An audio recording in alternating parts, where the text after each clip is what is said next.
Acabamos de presentar en Fiscalía unha denuncia para que se investigue o que nós constatamos que entendemos que é uns feitos delictivos por parte das industrias e que veñen desenrolando dende o pasado mes de agosto que se asinou o anterior contrato lácteo.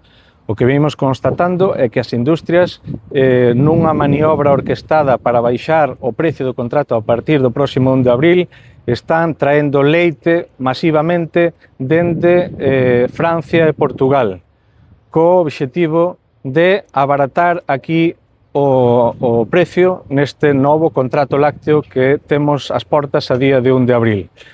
Xa o temos nas nosas explotacións, con as baixadas entre 7 e 8 céntimos, e traendo leite constatamos nos propios observatorios do Ministerio que teñen datos ata o mes de diciembre incrementos de importación de leite de entre o 150 e o 200%.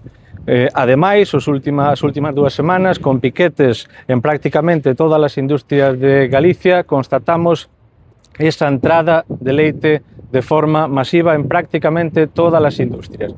Co cal, o que lle pedimos á Fiscalía é que se investigue o precio desas entradas. Lóxicamente, nós cos piquetes o único que podemos constatar son as matrículas que entran leite de fora e algúns que nos aportaron os CMRs o orixe desa leite. Pero quen teñen potestá para pedir esa documentación para que de forma fidedigna quede constancia dese precio, dese ilícito por parte das industrias de entrada de leite desnatada de forma masiva de Portugal e de Francia, pois é a propia Fiscalía a través do xulgado. Co cal, constatámolo, presentamos a denuncia porque estamos nese momento de asinar os próximos contratos. Non olvidemos que estamos nun país, Galicia, deficitario, co cal se necesita todo o leite que hai, fai falta traer leite de fora, o que non podemos permitir é que ese leite se utilice de forma ilegal para baixar o precio do leite de aquí.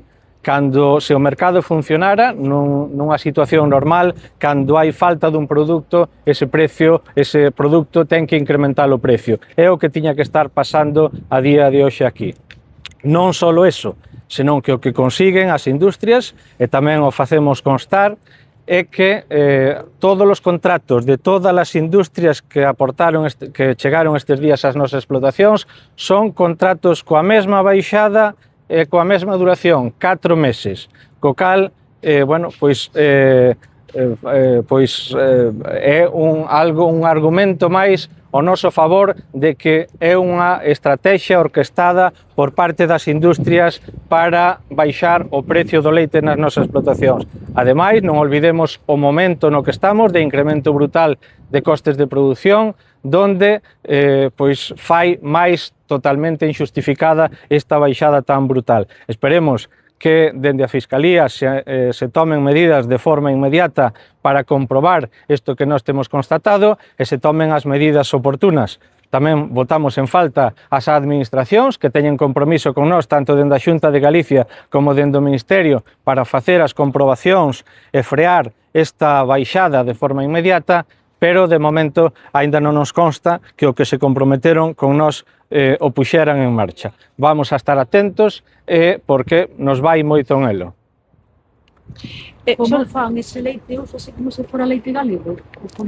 Hai outro punto que é o tema de orixe, que temos moitas dúbidas de que se estea respetando. Tamén o facemos constar na denuncia o tema do orixe dese produto. Cando se trai leite de fora para unha industria e logo se saca leite con cartóns simulando cartóns galegos, simulando produto galego, se está enganando claramente o consumidor. O consumidor o que ve é o cartón galego, nombres galegos, sin embargo, o que vai fora, pois temos moitas dudas que se respete escrupulosamente a orixe debido á gran cantidade de leite que están traendo as últimas semanas as industrias. Tamén constatamos que algunha industria eliminou a referencia á certificación 100% galega precisamente cando comenzaron esta estrategia de traer leite de fora, lá polo mes de agosto e setembro, co cal, eso tamén reforza máis a nosa posición e os nosos argumentos desta estrategia por parte das industrias. Cal está sendo a baixada de precio? entre 7 e 8 céntimos a baixada vai entre 4 e 11 céntimos, dependendo da cantidad de leite, co cal unha media de 7 e 8 céntimos neste momento é totalmente injustificable e insostible. E cal é a recomendación para os gandeiros os que lles están chegando os contratos, que asinen, que non asinen? Hai pouco marxe debido ao noso produto, é dicir, estamos falando dun produto perecedeiro, que só podemos conservar, temos capacidade para entre 1 e 2 días para almacenar. Eso sabe a industria, evidentemente, co cal con eso xogan. Temos ameazas a día de hoxe das industrias que ou se firma de forma inmediata ou non se recolle o leite. Co cal, quen ten que actuar agora é a administración e ten que facelo xa. Ten que facelo xa porque, insisto, o 1 de abril está aí e nós non podemos almacenar o leite máis deses 2 días.